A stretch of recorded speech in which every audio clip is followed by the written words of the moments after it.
OK, bon, bonjour tout le monde. Donc, en direct de ma bibliothèque, je vous souhaite le bienvenue au Symposium Ouranos, au panel La place de la science des changements climatiques dans la politique. Mon nom est Dominique Paquin et avec mes collègues Nathalie Blot et Julie Cunningham, je suis une des trois responsables de ce panel. Juste quelques petits points techniques. Donc, il va y avoir à peu près 45 minutes de discussion et suivi d'une période de questions. Les questions, vous pouvez les poser sur la page web en bas à gauche, il y a une petite icône où c'est écrit questions, n'est-ce pas? Donc, vous pouvez les écrire là et on va les recevoir. Celles pour lesquelles on n'aura pas le temps de répondre, on va les garder, on va les communiquer après aux panélistes si jamais ils ont le désir d'y répondre. Donc, je vais vous présenter les participants de ce panel. Donc, tout d'abord, à tout seigneur, tout honneur, Annie Chaloux, qui est l'animatrice de ce panel, donc qui est professeure adjointe à l'École de politique appliquée de l'Université de Sherbrooke, suivi de Alec Castonguay, qui est chef de bureau politique à l'actualité, également analyste politique à la télé et à la radio, à Radio-Can, excusez. John Husk, qui est conseiller municipal de la ville de Drummondville, qui est également candidat à la maîtrise en aménagement du territoire et développement régional à l'Université Laval. Ensuite, Léa Hilardeau, qui est aussi candidate à la maîtrise à l'Université de Sherbrooke en études politiques appliquées, cheminement en environnement, et qui a aussi fait partie de la cohorte 2019-2020 des jeunes leaders en environnement d'Environnement Jeunesse. Et enfin, M. l'honorable Thomas Mulcair, qui est professeur invité en développement durable au département de sciences politiques de l'Université de Montréal et qui est également, comme vous le savez tous, l'ancien chef du NPD au fédéral et l'ancien ministre de l'Environnement au niveau provincial. Donc, je laisse la parole à Annie. Donc, bonjour tout le monde. Aujourd'hui, c'est une thématique toute particulière, mais qui est très, très d'actualité qu'on va aborder ensemble, donc qui concerne la place de la science des changements climatiques au niveau politique et quoi de mieux qu'avoir un panel d'experts et de praticiens qui connaissent depuis longtemps ces enjeux-là pour aborder justement ce rôle qu'a la science et ces défis aussi qu'a la science à percoler au niveau de la décision politique. Et donc, 3 thèmes vont être abordés aujourd'hui pour ce panel-ci. Une première thématique qui va aborder la question de l'incertitude rattachée à la science et l'impact que ça a au niveau de la mise à l'agenda politique. La question aussi du discours sur l'urgence climatique sera abordée et aussi les facteurs et conditions qui font en sorte qu'on peut ou non adopter des nouvelles politiques d'adaptation au changement climatique. Et donc, je vous lance, mesdames et messieurs, sur cette première thématique qui concerne l'incertitude. On sait tous que l'incertitude fait partie inhérente de la science et de la science des changements climatiques, mais comment ces incertitudes-là, relativement à l'information climatique, influencent-elles la mise à l'agenda de l'enjeu des changements climatiques au niveau politique? Donc, je lancerai peut-être la discussion avec M. Castonguay. Bonjour tout le monde. Je suis très content d'abord d'être avec vous virtuellement aujourd'hui. C'est mon premier panel Zoom à vie, donc c'est quand même quelque chose. Probablement pas le dernier, étant donné la situation actuelle, mais je suis content d'être avec vous pour ce panel-là d'Ouranos. Merci pour l'invitation d'ailleurs. Écoutez, rapidement, pour briser la glace, je ne pense pas que l'incertitude scientifique autour des changements climatiques explique le fait que depuis quelques années, on a l'impression que les gestes politiques ne viennent pas ou tardent à être mis en place du côté des politiciens. Peut-être qu'aux États-Unis, il y a effectivement eu un débat plus longtemps à savoir est-ce que les changements climatiques sont réels et à quel point c'est urgent. Au Canada, les sceptiques des changements climatiques sont très peu nombreux, 10-12% là, dans les derniers sondages que j'ai regardés. Donc, ce n'est pas tant le fait que la science serait utilisée comme excuse pour ne pas agir au Canada, plutôt que parce que je vous dirais que depuis une vingtaine d'années, c'est assez clair quand même. Et certainement depuis une quinzaine d'années, c'est assez clair que les changements climatiques sont réels. Je pense que ce qui explique le fait que les politiciens ont été beaucoup plus lents à réagir à cette menace-là, c'est probablement le fait que c'est rarement une priorité l'environnement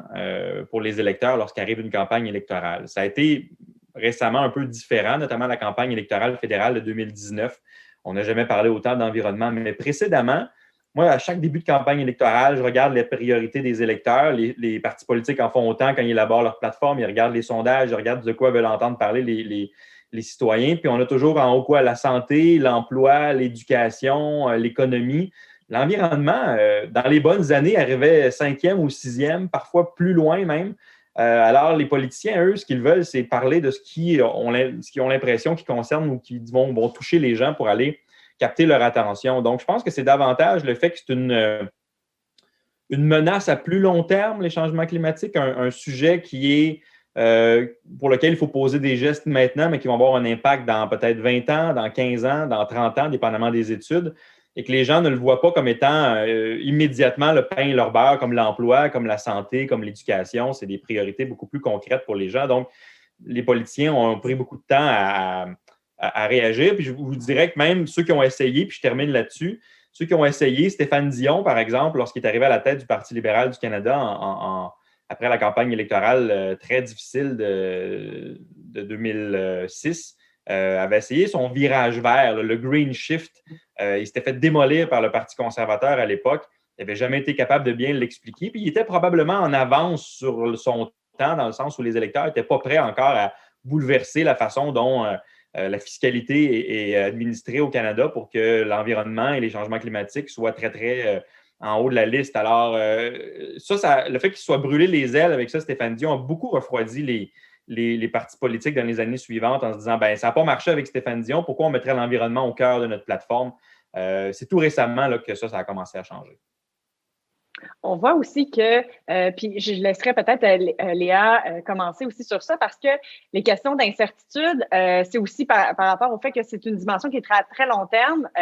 Alec l'avait évoqué un petit peu tout à l'heure, mais on a vu en 2019, avant la pandémie, on avait quand même senti un momentum, et je pense que la question d'incertitude, là, était justement très, très importante. Donc, j'aimerais peut-être entendre sur ce volet-là.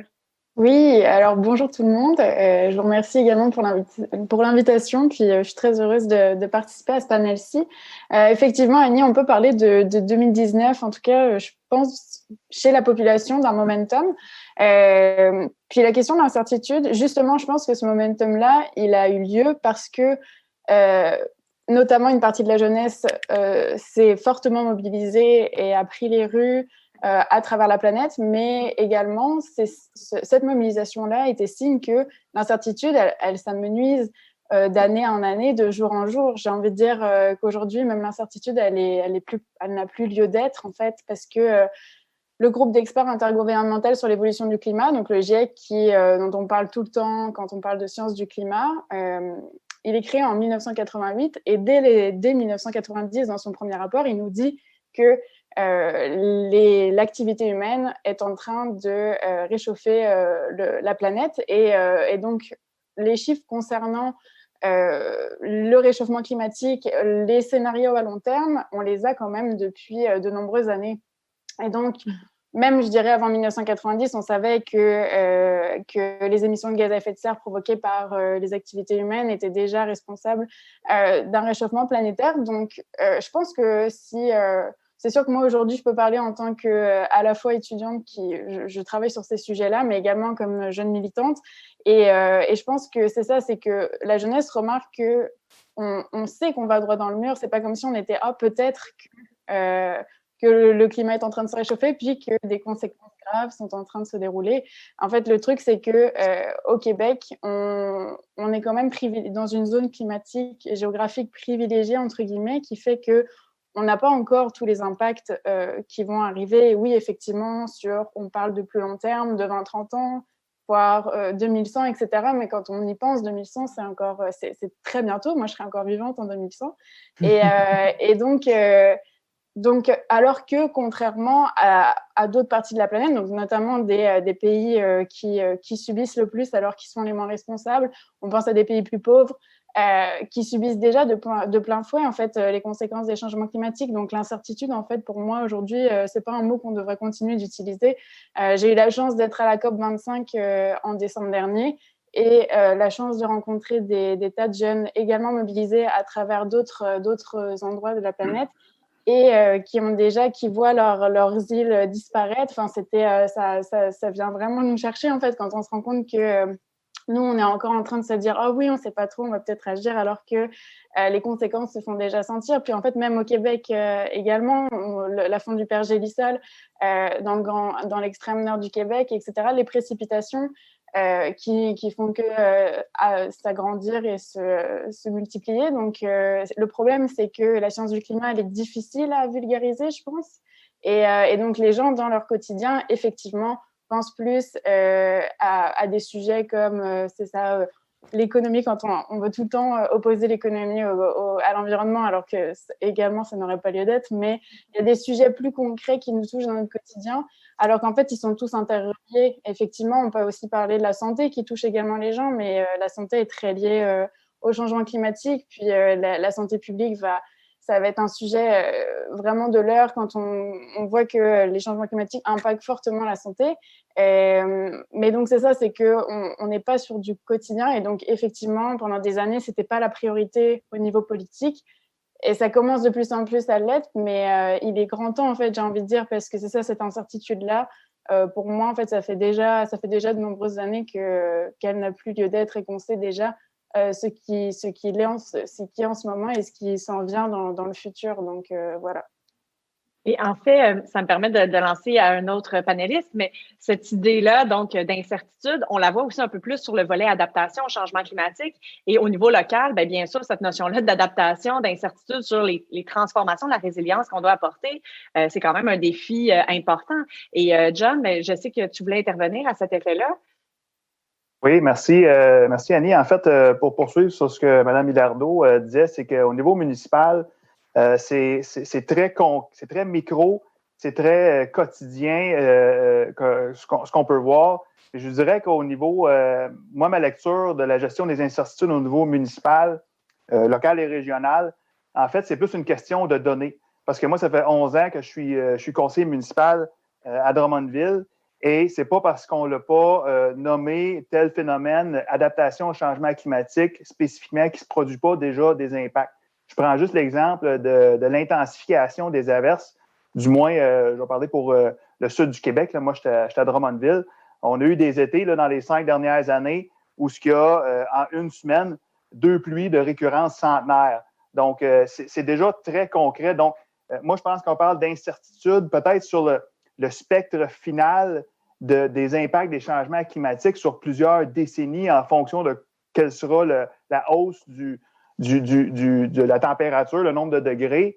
Mais il ne fait aucun doute que concrètement, au quotidien, dans la gestion des infrastructures notamment, il y a déjà des impacts significatifs, des refoulements d'égouts, des vagues de chaleur, des choses comme ça. Ce qu'on ne fait pas, par contre, c'est qu'on ne mesure pas assez. On ne collige pas assez ces données-là pour les présenter de façon à faire le portrait. Et une fois, habituellement, on l'espère, en politique, quand on a un portrait clair, et là, les élus agissent, ou du moins, ils entreprennent un cheminement en ce sens-là. Puis, je poserais peut-être une autre question aussi à cet effet-là, c'est qu'à l'échelle locale, on comprend que les impacts sont plus tangibles, plus concrets, même s'il y a quand même une dose d'incertitude. Mais à l'échelle fédérale, à l'échelle provinciale, est-ce que cette incertitude-là, le fait qu'on est un peu plus loin, finalement, du problème réel et tangible, a un peu ralenti dans les dernières années, dans les dernières décennies? Et je lance cette question-là à Thomas Mulcair, étant donné l'expérience tant au niveau du gouvernement du Québec qu'au fédéral. Merci beaucoup, Annie. J'oserais dire que ça prend, et ça risque de paraître curieux, mais ça prend une connexion émotive pour que le public insiste qu'on agisse et qu'ils acceptent de faire les quelques sacrifices qui viennent avec. Peut-être quelques exemples rapidement. Au début des années 60, on fait des tests nucléaires dans l'atmosphère, on collectionne les dons de lait des enfants à travers la planète pour constater que le strontium-90, un des isotopes qui sort de ces explosions-là, est présent dans le corps des enfants à travers la planète. Ça, c'est une connexion émotive. Les Russes, l'URSS à l'époque et les Américains se sont entendus pour éliminer ces tests-là parce qu'ils avaient fait une connexion émotive avec ça.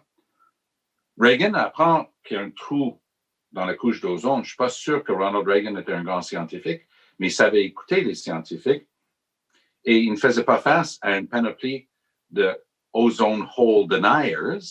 C'était un truc avéré. Puis, dans un temps record, avec le protocole de Montréal, on élimine les CFC. C'est toujours en train de travailler bien. Il y a eu quelques accros, notamment par la Chine, mais rares. Et d'une manière générale, la planète s'est unie pour endiguer un problème réel.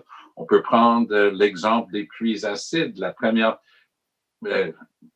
tentative avec un système de plafonnement et réduction pour éliminer le SO2.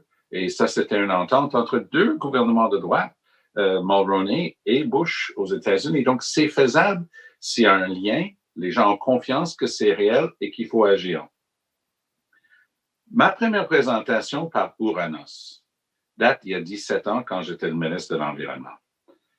Je vous avoue que moi, j'étais tellement concentré sur la réduction des GES, puis on avait un plan là-dessus, que quand j'ai su que la présentation portait surtout sur l'adaptation, je me grattais la tête en disant, mais c'est pas un peu défaitiste si on doit s'adapter, c'est qu'on n'a pas réussi à faire notre job. Mais si on regarde l'historique du Canada et d'autres pays bien intentionnés, que ce soit les libéraux ou les conservateurs qui ne voulaient peut-être pas avec Harper, mais il y avait quand même des tentatives avant ça, le Canada est loin du compte.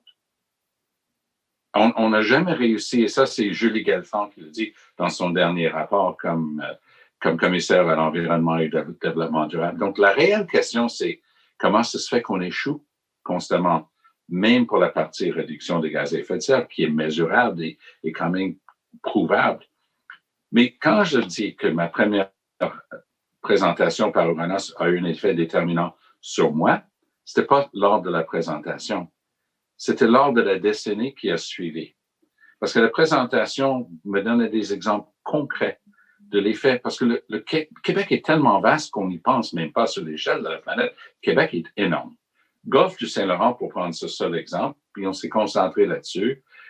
Augmentation de l'érosion, possibilité d'être obligé de déplacer le 138, par exemple, arracher des routes trop proches de l'eau, par exemple en Gaspésie.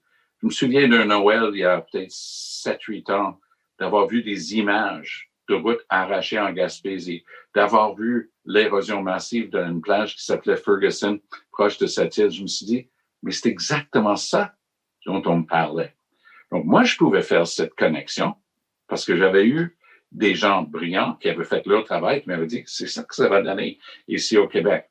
Mais comment généraliser cette réaction et partager un sens d'urgence qu'il faut agir sur ce qui est déjà dans le système et qui va produire ces résultats-là, et bien entendu, avoir un plan réel pour enfin faire notre part, tel qu'on a promis de le faire, notamment au terme de l'accord de Paris. Voilà le double défi que je vois, Annie. Mm-hmm. Puis, si je me permets peut-être une dernière question, est-ce que vous pensez finalement aussi qu'au niveau des décideurs, le fait qu'on a cette difficulté souvent de rendre concret, de donner ces images-là, de créer ce lien émotif-là sur des exemples concrets, parce que quand on parle d'adaptation au changement climatique ou quand on parle de phénomènes climatiques extrêmes, ils peuvent être extrêmement variés. On peut parler d'inondations extrêmes, on peut parler d'érosion qui va arriver à un moment X de l'année, on va parler de tempêtes de neige, etc. Mais est-ce que vous pensez, à la fois au niveau local, mais au niveau national et provincial et national, que cette difficulté peut-être de raccrocher finalement à des aspects très réels, très tangibles, très concrets, qui est une dimension qui fait en sorte de nuire aux politiques d'adaptation au changement climatique potentiel? C'est un très bon point et je donnerai un seul exemple parce que j'ai rencontré une jeune chercheuse de l'Université de Toronto qui travaillait sur ce qu'elle appelait des mitigation bias de la ville de Montréal. Et elle a pris comme exemple la canicule de l'été 2018. Toronto et les autorités sanitaires s'étaient concentrés beaucoup pour installer de l'air clim et s'assurer que notamment les résidences pour personnes âgées ne soient pas en proie à une canicule justement. Et lors de cette canicule, à Toronto, on a déploré un décès. À Montréal et environ, c'était presque une centaine lors de la même période, parce que Montréal avait travaillé avec du bon boulot pour la réduction des GES, par exemple, éliminer les énergies fossiles dans les institutions municipales. Mais on avait négligé, puis c'était un grand cas public à l'époque, on avait négligé les CHSLD pour l'air climatisé. Donc, quand les gens sont capables de voir que concrètement, ça produit un effet. J'écoutais John Husk tantôt, puis je me souviens, à l'été 2003-2004, on avait eu des inondations terribles dans sa région. Les gens peuvent le voir. On a eu une inondation centenaire il y a 3 ans à Montréal, puis 2 ans plus tard, une inondation millénaire. Je m'excuse, mais il va falloir qu'on change de définition parce que quand on a un centenaire puis un millénaire en 2 ans, il y a quelque chose qui ne marche plus dans nos calculs. Donc, les gens le voient. Ils voient Sainte-Marthe-sur-le-Lac inondée, mais ils peinent à faire le lien parce que c'est encore abstrait, les changements climatiques, et ce qu'il faut faire pour les réduire et ce qu'il faut faire pour préparer pour ce qui est déjà inévitable. Merci. Alec, tu voulais renchérir sur ce sujet? Oui, bien rapidement, pour dire qu'un événement isolé pour le citoyen électeur n'a pas le même impact qu'une fréquence. Parce que l'humain est, par la force des choses, victime d'une force d'inertie assez spectaculaire. On n'aime pas trop le changement. On aime bien quand les choses vont tranquillement. Alors, une inondation, une pluie diluvienne, un feu de forêt immense, les gens vont dire « Ah, c'est les changements climatiques », puis rapidement, ça va retomber un peu dans l'oubli quelques semaines plus tard, quand la crise va être passée. Ce qui permet au gouvernement d'enfoncer le message, d'enfoncer le clou, c'est la fréquence. C'est lorsqu'on a, par exemple, comme Thomas venait de le dire, 2 inondations historiques en dedans de 2 ans. C'est sûr que théoriquement, vous pouvez avoir rien pendant 100 ans, quelque chose d'historique, puis la première des 100 prochaines années au tout début, mais les chances sont quand même assez minces. Alors, ça fait en sorte que plus vous avez d'inondations, plus vous avez de fréquences. Et là, les gens sont capables d'associer qu'il y a des conséquences monétaires, des conséquences sur l'environnement, sur leurs chalets qui sont inondés, sur les routes qu'il faut arracher, comme parlait Thomas. Donc, et ça, c'est seulement dans les dernières années qu'on a pu voir la multiplication de la fréquence parce que les experts nous le disent depuis longtemps que ça allait arriver. Mais il y a 10, 15 ou 20 ans, les gens se disaient bah, on verra bien si ça se produit. Là, ça se produit depuis quelques années et c'est ce qui fait qu'on réussit à en parler davantage, même du côté politique, parce que c'est plus facile de faire les liens. Les gens s'en rappellent davantage. Ça me permet de rebondir sur notre deuxième thématique qui porte sur le discours de l'urgence climatique. C'est de plus en plus quelque chose qui est véhiculé par les médias dans l'espace public.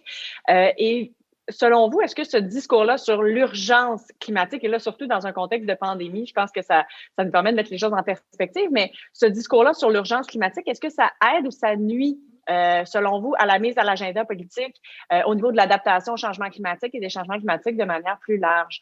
Sur ça, je laisserai peut-être la parole en premier à John pour pouvoir ouvrir sur ce sujet. Oui, merci. Moi, de mon expérience, là, je me limite à mon expérience au niveau local, régional, tout ce qui se qualifie d'urgence, mais qui dure assez longtemps, qui n'est pas une urgence, là, maintenant, il faut que ce soit réparé avant, demain matin.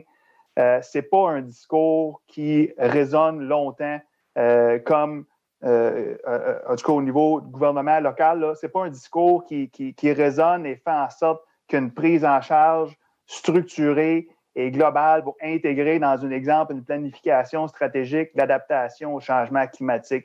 L'urgence, c'est comme quand on fait ça, c'est pour tenter de créer un choc et d'activer, mais comme M. Castonguay venait de dire, les humains n'aiment pas ça, le changement. Les humains aiment ça évoluer tranquillement. Fait que on va vivre une espèce de longue urgence pendant plusieurs décennies, probablement, malheureusement. Donc, moi, je pense plutôt qu'au lieu de l'urgence, je pense qu'il faut continuer de maintenir cette notion-là, mais pas de façon répétitive parce que les gens viennent un peu désensibiliser à ça. Moi, je pense qu'il faut plutôt, puis là, c'est ma perspective personnelle, au lieu de trop de pousser, entre guillemets, l'adaptation au changement climatique comme besoin, moi, je pense qu'il faut tenter d'arrimer l'adaptation avec les autres besoins sociétaux existants au niveau économique, santé, environnement, évidemment. Et donc, comment est-ce que l'adaptation au changement climatique peut répondre à ces besoins-là que les autres intervenants ont?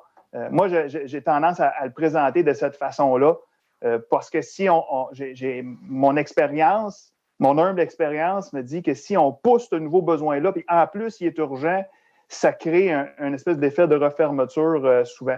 Donc, voilà. Puis est-ce que, parce que ce qui est intéressant par rapport à cette notion-là d'urgence climatique, c'est aussi ça peut parfois servir de discours pour une nouvelle politique extrêmement innovante. Parce que quand on parle d'adaptation au changement climatique, si on veut qu'elle soit efficace, ben, il y a des secteurs d'activité qui vont devoir se transformer littéralement. On peut penser aux politiques de transport, on peut penser aux politiques d'aménagement du territoire, le développement des lits de rivière. Il y a énormément de politiques qui nécessitent une transformation dans notre schéma mental. Et est-ce que vous pensez que ce discours-là est donc adapté à ce genre de politique innovante-là ou au contraire, on voit beaucoup plus la théorie du petit pas. On fait des petits changements marginaux, même sur les questions de changement climatique, alors qu'il faudrait accélérer la cadence. Est-ce que quelqu'un qui veut... Oui, vas-y, John. Oui, je vais peut-être juste compléter rapidement. Moi, comme élu, en fait, c'est de garder le sentiment d'urgence, mais de travailler dans des institutions publiques qui ne sont vraiment pas faites pour gérer l'urgence, à part des cas exceptionnels. Moi, je trouve que le fait de commencer, de partir la roue et de travailler en collaboration, de créer une synergie, une complémentarité entre les différents besoins pour que tout le monde travaille de façon complémentaire sur ce sujet-là. À force de faire ça, ça crée une synergie ça fait boule de neige tranquillement, pas vite. Donc, il faut commencer par mettre le pied dans la porte, l'ouvrir tranquillement et en faisant cette collaboration-là. Et moi, fait qu'on ne peut pas commencer hyper gros tout d'un coup, mais on finit par y arriver plus vite qu'on pense. D'accord. Je dois peut-être entendre Léa un peu sur cet aspect-là parce que la notion d'urgence climatique a beaucoup été amenée par les jeunes. On pense à tous les mouvements de grève étudiante qui ont eu lieu en 2019 et je pense qu'à ce moment-là, ça avait quand même créé un certain momentum. Tout à l'heure, Alex parlait des élections fédérales. On n'en a jamais autant parlé. Hein. Il y avait un contexte autour de ça. Il y avait une effervescence et on sentait du moins la volonté de changement. Est-ce que ça a contribué, cette notion-là d'urgence climatique, ou on n'est plus certain? En même temps, il faut ajouter, bien sûr, la donne de la pandémie qui, je pense, a littéralement bouleversé les cartes. Mm-hmm. Ben, j'aurais envie de dire que même avant la pandémie, on n'a rien vu de très significatif, que ce soit comme engagement au niveau provincial ou fédéral, parce que effectivement, il y a eu une mobilisation qui s'est étalée au moins sur une année avec 2 manifestations assez records. On parle du 15 mars et du 27 septembre, avec plus de 500 000 personnes dans les rues de Montréal et du Québec, donc ce qui faisait la manifestation la plus grande de l'histoire du pays. Mais pour autant, oui, certes, nous, ce qu'on ramène, en tout cas, la génération, j'aime pas dire que c'est qu'une mobilisation de jeunesse, entre guillemets, parce que c'est vrai qu'on était toute une panoplie d'acteurs de la société civile à se mobiliser. Et effectivement, c'est de dire que les changements climatiques, quand on mentionne généralement les changements climatiques comme quelque chose, voilà, ça change, les changements du climat, mais que là, réellement, on parle d'urgence et que le problème n'est pas traité comme une urgence.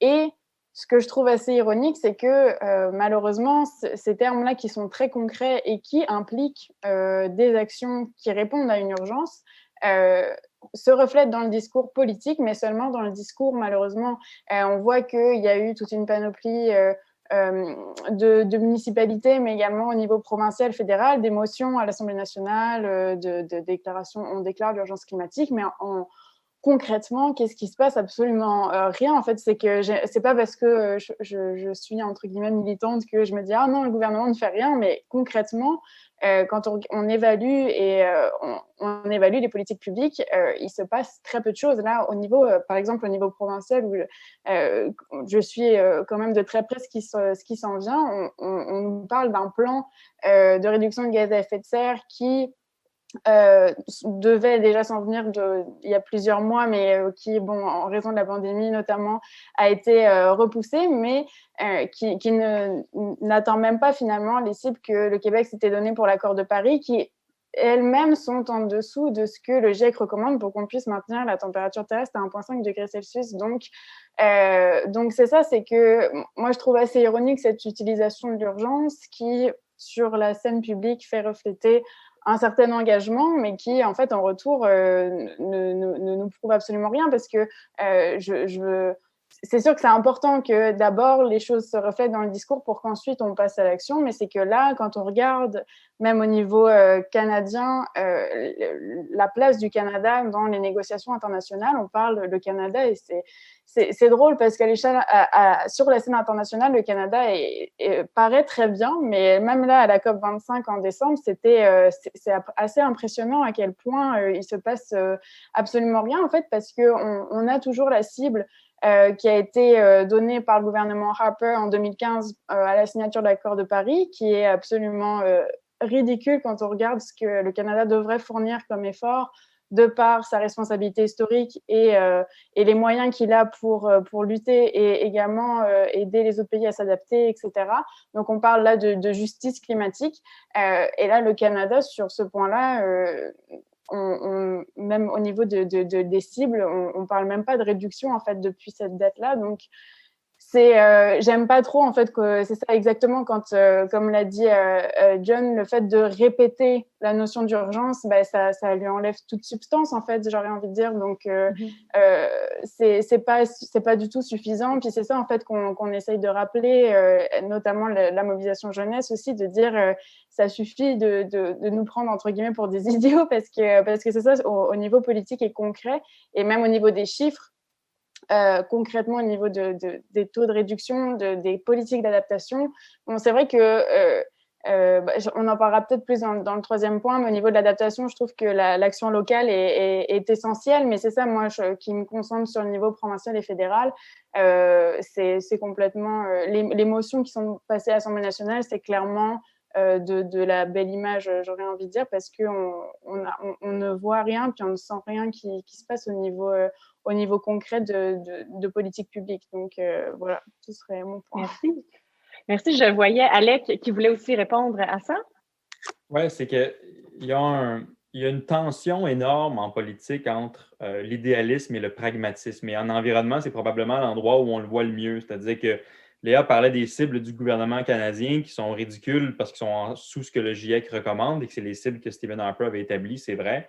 Mais le Canada est un pays producteur de pétrole et de gaz. Et donc, il y a un énorme compromis à faire pour être capable d'atteindre même les cibles de Stephen Harper qui sont relativement ambitieuses par rapport à ce que le Canada a connu dans le passé, parce que ça voudrait dire qu'il y a des dizaines, peut-être plusieurs centaines de milliers d'emplois qui doivent disparaître, notamment dans l'ouest du pays, pour être capable d'atteindre ces cibles-là. Et ce n'est pas facile pour un politicien vendre la fermeture d'une industrie comme celle du pétrole et du gaz. La transition est longue. Il y a des gens que ça touche concrètement et c'est des bons salaires, des gens qui gagnent 100 000, 200 000, 300 000 par année à travailler dans les puits de pétrole en Alberta. C'est d'ailleurs une quadrature du cercle que le NPD a toujours de la difficulté à faire parce que le NPD albertain veut préserver une partie de ces emplois-là, alors que le NPD fédéral, puis Thomas Mulcair est bien placé pour le reconnaître, voulait aller plus rapidement que leur cousin albertain dans la transition énergétique. Et donc, ce choc-là fait en sorte que des politiciens qui quittent le bateau, je pense à Luc Ferrandez, qui était pour Projet Montréal avec la mairesse Plante, qui dit moi, ça va pas assez vite à mon goût, là, je débarque, puis je quitte, puis on fera jamais les compromis, on fera jamais les efforts nécessaires pour y arriver. Puis vous avez un Stephen Guilbeault qui fait le chemin inverse, qui lui va en politique, ancien de Greenpeace, ancien d'Équiterre, qui va avec les libéraux, puis qui dit ça sera pas parfait, mais si je peux influencer à l'intérieur de la machine, au sein du Conseil des ministres, du cabinet, des politiques qui soient plus musclées, je vais l'amener cette voie-là, puis je vais m'essayer. Et ça, cette tension-là, elle est constante, et des politiciens, des militants environnementaux qui partent, qui reviennent en politique, puis qui essaient. C'est pas simple. Le Canada devrait en faire plus, certainement, mais c'est pas simple à vendre pour un grand pays comme le Canada avec une réalité géographique et une production de ressources naturelles aussi importante. Et si je reposais aussi la question, en fait, parce que les deux dernières interventions en font un peu écho, mais est-ce que justement, c'est pas cette notion de réappropriation de l'enjeu de l'urgence climatique par le politique, mais qui ne sait pas finalement rendre adéquatement l'usage au terme, qui fait en sorte que les gens se trouvent un peu désabusés aussi au niveau des citoyens, parce qu'on a des attentes. Quand une ville adopte une déclaration d'urgence climatique, quand le gouvernement du Québec, le gouvernement fédéral adopte, on s'attend à ce qu'il y ait un moment avant et un moment après. Mais dans les faits, ça ne s'est, ou presque pas, de façon très marginale, accompagné d'une réforme ou de nouvelles politiques dans les jours, dans les semaines qui suivaient. Ils disaient, sur ce secteur-là, voici ce qu'on fait de plus. C'est ce qui fait parfois qu'on a des décisions un peu bipolaires, comme l'implantation d'une taxe nationale sur le carbone, qui est un geste courageux extrêmement fort du gouvernement Trudeau, mais qui en même temps va nationaliser un pipeline pour exporter le pétrole d'Alberta parce que les emplois là-bas sont importants. Puis dans l'Ouest, il y a une énorme frustration par rapport au fait que le reste du pays ne comprend pas leur mode de vie. Ça crée... on ne peut pas en vouloir aux citoyens d'avoir l'impression que ça ne marche pas, là, qu'on ne peut pas d'un côté faire ce type d'effort-là, puis de l'autre acheter pour 7 milliards un pipeline. C'est clair qu'il y a bien des gens qui sont un peu perdus dans cette politique de l'environnement-là qui est maintenant assez attachée à des votes là, beaucoup plus concrètement que ça l'était il y a quelques années. Moi, je pense, Annie, que Alex a vu juste là-dedans, mais on a tendance à oublier que c'était du jour au lendemain. C'était à 24 heures près que M. Trudeau a fait voter la reconnaissance de la crise climatique et le lendemain résolu à acheter l'oléoduc en question. Donc, ça nous ramène toujours à la case départ parce que le Canada a signé l'accord de Kyoto, c'était le gouvernement chrétien, et comme son ancien chef du cabinet, Eddie Goldenberg, l'a si gentiment dit, il savait qu'il ne rencontrerait pas les cibles, mais c'était pour, son expression exacte, galvaniser l'opinion publique. Moi, j'étais dans la salle à Paris en 2015, peu de temps après l'élection, quand M. Trudeau a mis ses bras larges ouverts et a déclaré « Canada is back ». Mais comme Léa vient de le rappeler, Canada was back avec les cibles de Stephen Harper, les échéanciers de Stephen Harper et le plan de Stephen Harper. Je me permets de dire qu'il n'y avait pas beaucoup de personnes dans la salle qui savaient que c'est ça qu'il voulait dire quand il a dit « Canada was back ». Donc, à l'époque, après la signature de Kyoto, Canada a affiché un des pires bilans au monde pour l'augmentation des gaz à effet de serre. Pas de problème. On a décrété qu'il y aurait un programme qui s'appelait The One Ton Challenge, le défi d'une tonne. On a embauché des personnages publics bien connus qui disaient par hasard, le Canada va tomber à court environ 30 mégatonnes. On avait 30 millions de Canadiens. On n'avait qu'à réduire chacun une tonne. J'ai toujours trouvé ça un peu cynique. Mais plus j'y pense, plus ça fait partie de la solution quand même. C'est-à-dire que quand j'écoute des jeunes militantes comme Léa, que j'ai eu le plaisir de connaître comme étudiante il y a quelques années et qui fait son propre cheminement merveilleux maintenant, moi, je me rends compte que ceux qui disent que l'administration et la manière de gérer les problèmes environnementaux, c'est devenu multiniveau. On a bien sûr à l'international, que ce soit des cibles de développement durable ou des ententes à l'international. On a le fédéral et le provincial, on ne le dirait jamais assez, qui divisent, qui partagent la responsabilité en environnement. On a le niveau local. On regarde John à Drummondville, mais pensez à la ville de Hudson qui a par exemple banni les pesticides et une bataille épique jusqu'à la Cour suprême. Mais de plus en plus, justement, les ONG participent à cette gestion multiniveau des problèmes en environnement. Les solutions doivent venir donc tantôt d'en haut, parce qu'il y a la capacité d'agir sur le problème d'une manière structurante, mais aussi de la base, parce que comme dit Eleanor Ostrom, du moment qu'il y a une masse critique de gens qui veulent un changement, les gouvernements sont obligés de réagir. Je reviens, donc je termine avec le point d'Alec Castonguay dès le départ. C'est est-ce que c'est une réelle priorité dont les politiciens doivent tenir compte? Je crois qu'on est rendu là, que oui. Ça me permet, toutes ces interventions-là, de peut-être arriver à notre dernière thématique, parce que dans les mécanismes de gouvernance actuels qui existent au pays, au Canada, quels sont, selon vous, les facteurs ou les conditions qui vont soit faciliter ou bloquer l'adoption de politiques d'adaptation au changement climatique? On en a évoqué un peu en parlant du fédéralisme notamment, mais quels sont les éléments clés que vous verriez plus importants? Et je vous relancerai peut-être la balle au bon, Thomas Mulcair, étant donné l'expérience que vous avez eue à la fois au fédéral et au provincial, de voir ces mécanismes, ces conditions-là qui feraient potentiellement en sorte de faciliter l'adoption de politiques en adaptation au changement climatique. Avec un peu de recul, je me permets de dire qu'il y a quelques éléments clés qu'il faut regarder pour trouver une solution à un problème aussi complexe. Parce qu'il faut avouer que c'est un problème d'une complexité fâcheuse. Donc, il faut déterminer d'avance qui décide, qui peut agir. On vient de dire que c'est multiniveau, mais ça prend quand même un catalyste, quelque chose pour agir. Il faut aussi se concentrer sur les résultats. Une de mes expressions préférées en administration publique, c'est « that which gets measured gets done ». Puis on pourrait le traduire en français avec l'expression « on peut gérer ce qu'on peut compter ».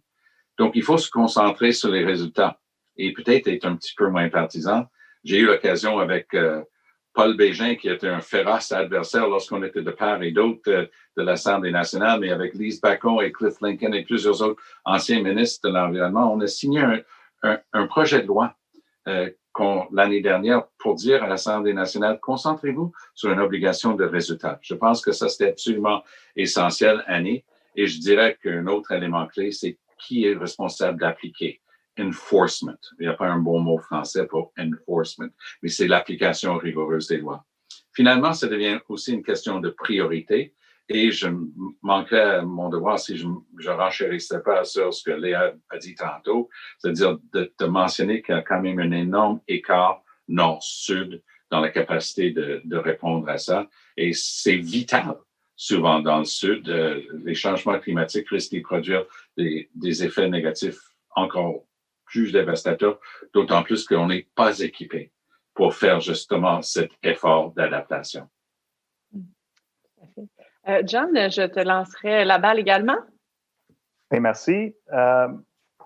Au niveau local, je pense qu'avant même d'aborder le sujet de l'adaptation au changement climatique comme tel, je pense que la meilleure façon de l'introduire dans la planification municipale et régionale, puis c'est pas une recette miracle, là, évidemment, là, c'est pas un silver bullet, comme on dirait, mais il faut d'abord avant de se concentrer sur le sujet qui est l'adaptation, je pense qu'il faut se concentrer sur le processus.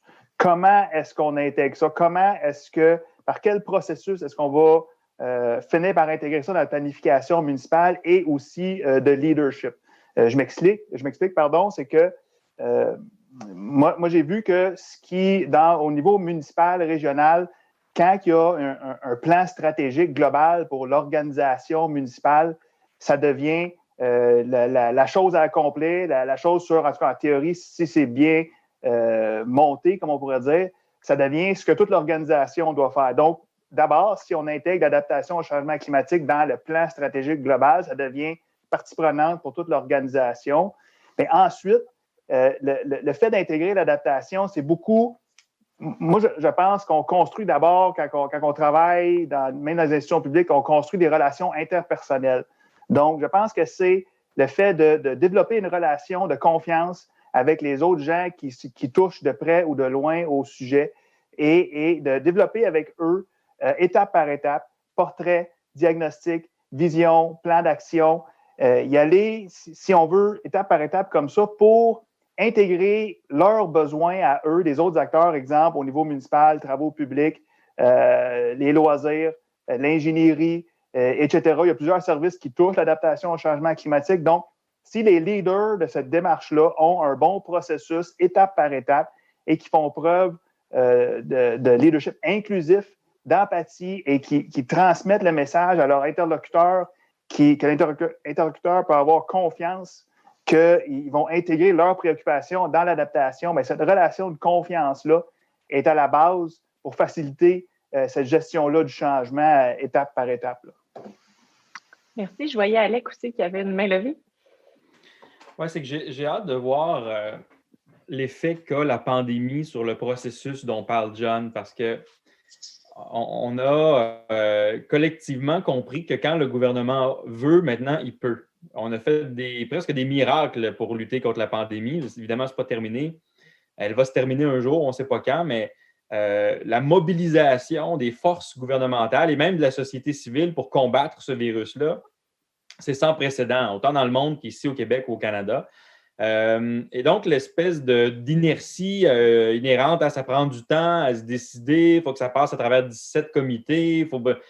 Je ne sais pas si les gens vont avoir autant de patience qu'avant lorsque on va aborder d'autres sujets éventuellement. Évidemment, l'urgence sanitaire est probablement d'une ampleur incomparable, mais quand l'environnement va redevenir un peu plus présent dans le débat public, et ça va arriver à un moment donné, est-ce que ça sera dans 6 mois, dans 1 an, dans 2 ans, je ne le sais pas, mais je pense qu'on va être rattrapé par cette question-là de manière aiguë éventuellement. est-ce que les gens vont se dire, ben, dans le fond, on n'a pas la capacité de le faire rapidement? Ou est-ce qu'ils vont se dire, ben, comment on avait fait pour la pandémie? On avait mis tout le monde là-dessus, les plus brillants, on avait inventé des nouveaux processus, on a transgressé quelques règles, puis on y est arrivé. Je ne dis pas qu'on va virer changement climatique en 6 mois, mais ça peut avoir un effet sur la psyché collective et celle des politiciens s'ils décident de prendre un sujet important à bras-le-corps maintenant, que d'avoir au moins un exemple frais dans la tête des gens en disant, regarde, on va faire une mobilisation nationale équivalente ou du moins presque à ce qu'on a vécu pendant la pandémie. Puis les gens vont savoir l'ampleur du défi que ça représente, mais vont aussi savoir qu'on est peut-être capable jusqu'à un certain point d'y arriver. Donc, j'ai hâte de voir si ça ne va pas accélérer un petit peu les choses, si la pression publique ou la pression des citoyens devient plus forte avec le temps. Je trouve ça intéressant, ces deux interventions-là, parce qu'elles sont complémentaires, puis elles posent deux questions. Pendant longtemps, au niveau politique, le gouvernement du Québec puis au fédéral, on proposait une politique, mais on l'imposait en quelque sorte, en disant, bon, on va faire un programme qui était volontaire, mais on n'avait pas cette discussion-là avec les acteurs du milieu ou ceux qui doivent prendre en charge et ça fonctionnait pas. Visiblement, les politiques de changement climatique, il y a eu certains succès à certains égards, mais il y a aussi beaucoup de ralentissements. On le voit, tant au Québec qu'au Canada, on n'est pas en voie d'atteindre nos objectifs en termes d'atténuation, mais ça a ramené l'idée que c'est important donc d'impliquer les acteurs dès le début dans toutes les phases, autant donc qui vient des données scientifiques qui sont importantes d'être entrées dans le processus, mais aussi le savoir des citoyens. Peut-être que des fois, un citoyen, un agriculteur, etc., lui peut dire, ben, ce que vous proposez, c'est pas adéquat dans mon contexte, mais voici quelque chose qui pourrait être fait, qui serait peut-être plus en phase avec ce que nous, on peut faire. Et donc, l'importance du processus, je la trouve très intéressante parce qu'effectivement, ça nous permet de tasser un peu la vision très top-down des politiques publiques en matière d'environnement, puis de ramener donc le citoyen aussi au cœur du processus. Mais en même temps, et Alec, ce que tu mentionnes, je trouve ça aussi très riche de dire, maintenant, on sait qu'on a la capacité. Pendant très longtemps, les gouvernements disaient « Ah, mais vous savez, on ne peut pas aller plus vite que parce qu'il y a énormément de choses qu'il faut tenir en compte, etc. » Et ce discours-là, même en 2019, début 2020, on l'entendait de manière assez régulière. On disait « on va faire des choses, mais donnez-nous le temps. Ça prend du temps à mettre en place des grandes politiques structurantes. » Et la pandémie nous a montré qu'en quelques semaines, on avait la capacité de le faire. Et effectivement, c'est pas sans effet pervers à certains égards, mais reste qu'on sait que nos gouvernements ont beaucoup plus les moyens quand on leur donne cette légitimité-là d'agir que ce qu'eux nous ont peut-être dit pendant des années ou ce que nous, on leur disait. Donc, il y a quand même cet élément-là, je pense, qui est important de souligner de cette refonte-là, cette manière qu'il faut revoir la gestion de l'enjeu des changements climatiques, à la fois en incluant la base, mais aussi en demandant en haut d'être beaucoup plus actif sur la question. Léa, je voyais que tu intervenais. Oui, c'est ça m'a fait réagir tout ça. Puis moi, j'aurais 2 éléments de réponse à apporter pour ça. Quels facteurs et conditions favoriseraient D'abord, je pense que parce que là, on a parlé des liens entre la pandémie et puis la lutte au changement climatique, mais on le voit là que, évidemment, dans un enjeu de santé publique aussi global, effectivement, on fait appel à des expertises scientifiques et je pense plus à des solutions plus technocrates, politiques. On est vraiment dans le domaine de l'expertise de la politique, mais dans le cadre des changements climatiques, je pense que quelque chose, comme en fait la première intervention de M. Mulcair le disait, qu'il faut qu'on aille chercher le comprendre d'un point de vue émotif pour pouvoir agir, mais en fait, c'est peut-être de prendre le sujet d'un point de vue de droits humains. En fait, moi, ça m'a fait tout de suite penser, en ce moment, il y a 2 poursuites au niveau fédéral de groupes de jeunes donc, qui empruntent la voie des tribunaux pour dénoncer la responsabilité du gouvernement fédéral pour leur atteinte en fait au droit à la vie, au droit de vivre dans un environnement sain, parce que les changements climatiques sont avant tout, à mes yeux, une question de droits humains, et non pas oui, effectivement, on a des solutions plus technologiques, plus techniques et politiques à mettre en place, mais peut-être plus d'un point de vue individuel, de se dire oui, j'ai des choses je pense qu'il y a des grosses prise de conscience individuelle à effectuer avant de pouvoir s'engager pleinement dans des politiques à la fois d'adaptation et de lutte au changement climatique, parce que si on continue d'avancer dans un paradigme, nos gouvernements, par exemple, notre État va bien, si notre croissance va bien. Donc, de penser que l'on va pouvoir continuer de croître dans une planète aux limites qui sont bien définies, et ben, je pense pas qu'on puisse arriver même avec des solutions techniques, à quelque chose de convaincant. Donc, de prendre l'enjeu climatique sous un point de vue de droits humains et de dire mon état, donc ma population va bien si les enjeux de santé publique, de qualité de vie, etc. sont primordiaux, finalement, je pense que déjà là, on a un changement de point de vue qui pour moi, est vraiment essentiel avant toute action.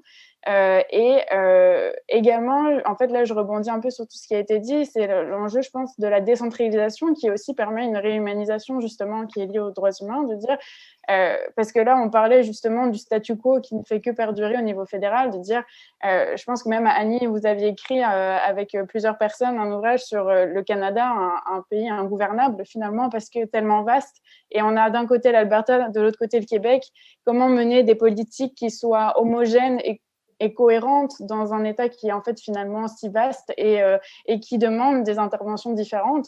Donc oui, certes, je ne dis pas que la transition est simple et que tout ça aurait dû se faire, mais ça fait 30 ans qu'on nous dit que ce n'est pas facile de fermer des entreprises, de fermer en fait le secteur pétrolier, sauf que là, on en vient, finalement, ça fait 30 ans qu'on dit que c'est compliqué puis que le statu quo perdure. Donc peut-être revenir à une échelle vraiment d'action plus locale et en fait finalement qui donne pour moi beaucoup plus espoir quand on voit en fait finalement même les politiques au niveau de l'adaptation, des projets qui sont menés par exemple pour lutter contre les îlots de chaleur urbains à Montréal.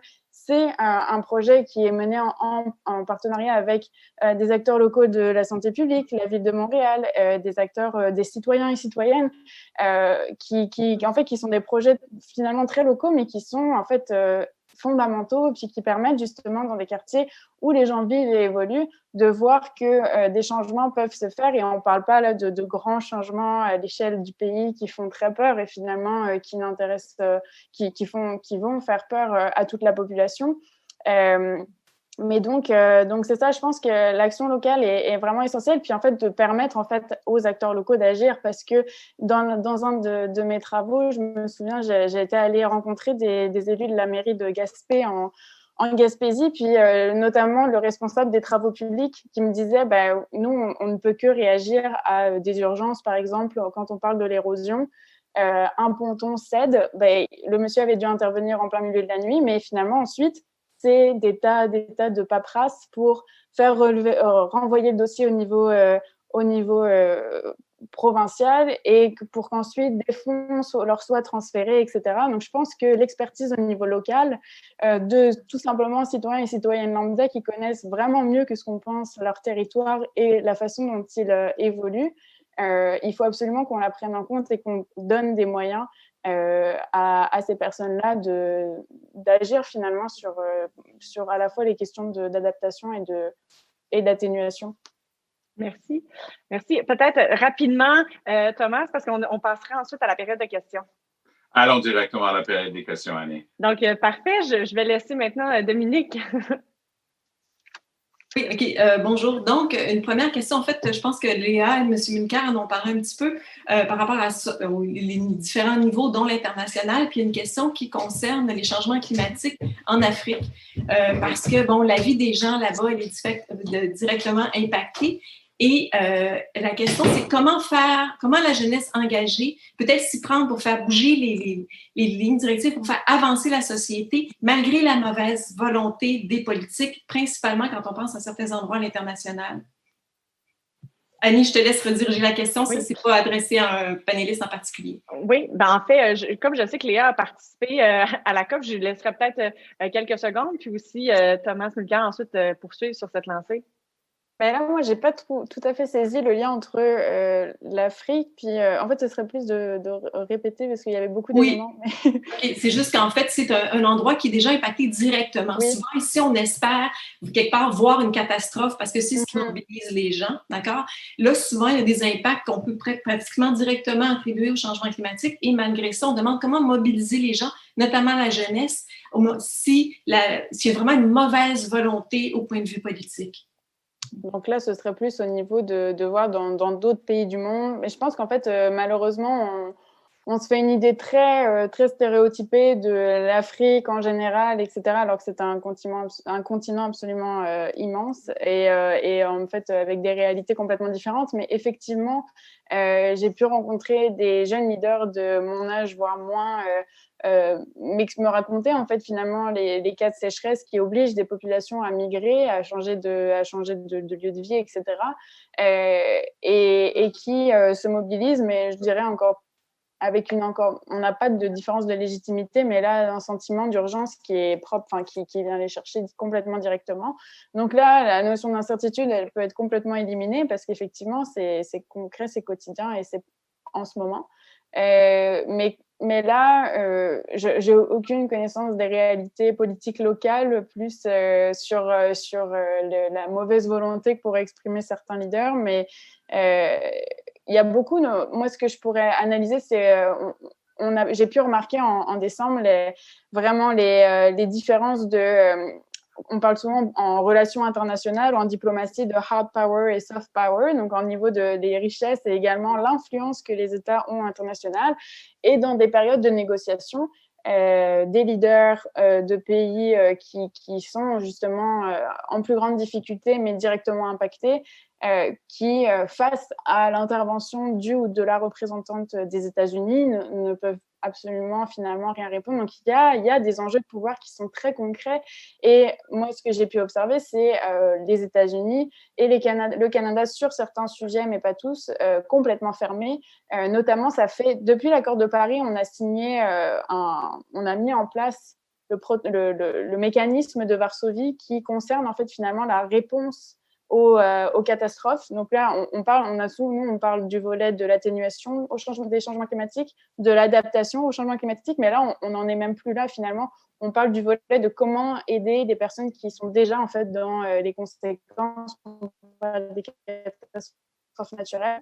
Et donc, depuis l'accord de Paris, on a dit on va mettre en place un mécanisme de financement au niveau international pour que les pays qui sont durement touchés par des catastrophes climatiques puissent répondre à cette urgence-là en réparant, etc., tous les dégâts causés par la catastrophe. Et finalement, depuis 2015, l'accord de Paris, chaque année, ce thème-là est remis sur la table. Et encore l'année dernière, aucun consensus n'a été trouvé. Et finalement, aucun financement n'est attribué à l'échelle internationale. Les États-Unis, le Canada, l'Australie ne veulent absolument pas donner de l'argent. Donc, c'est là au niveau... Moi, ce dont je peux parler, c'est de la position du Canada face à ça, face à ces États-là qui sont absolument dans le besoin. Eh bien, c'est ça, c'est qu'on a absolument besoin de les aider. Et puis, au niveau local, je peux difficilement répondre sur ce qui se passe en Afrique.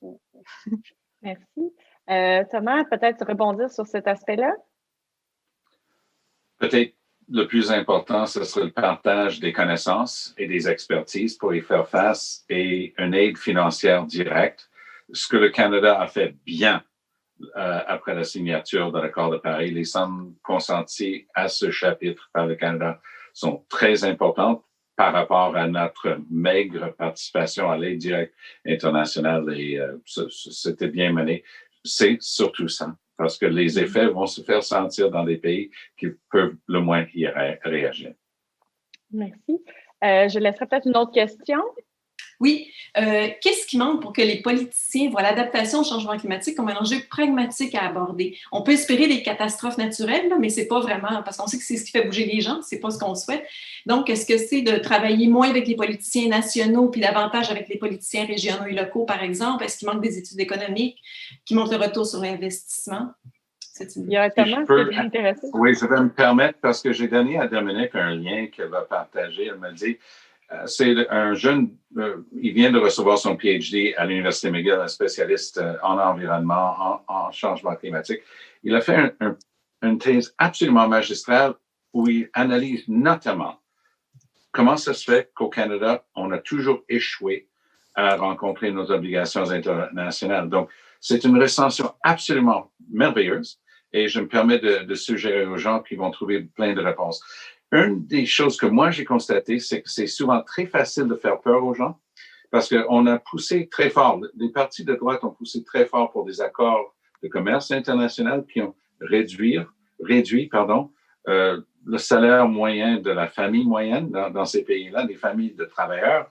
Et donc, ça devenait très facile d'utiliser mot à mot le même langage par les partis de droite en Australie et au Canada, c'est-à-dire « it's going to be a tax on everything » pour décrire une tentative d'avoir un signal prix pour réduire les gaz à effet de serre. Et c'est sans doute pourquoi le Canada était le premier pays au monde à s'extraire du protocole de Kyoto et l'Australie était le deuxième pays au monde.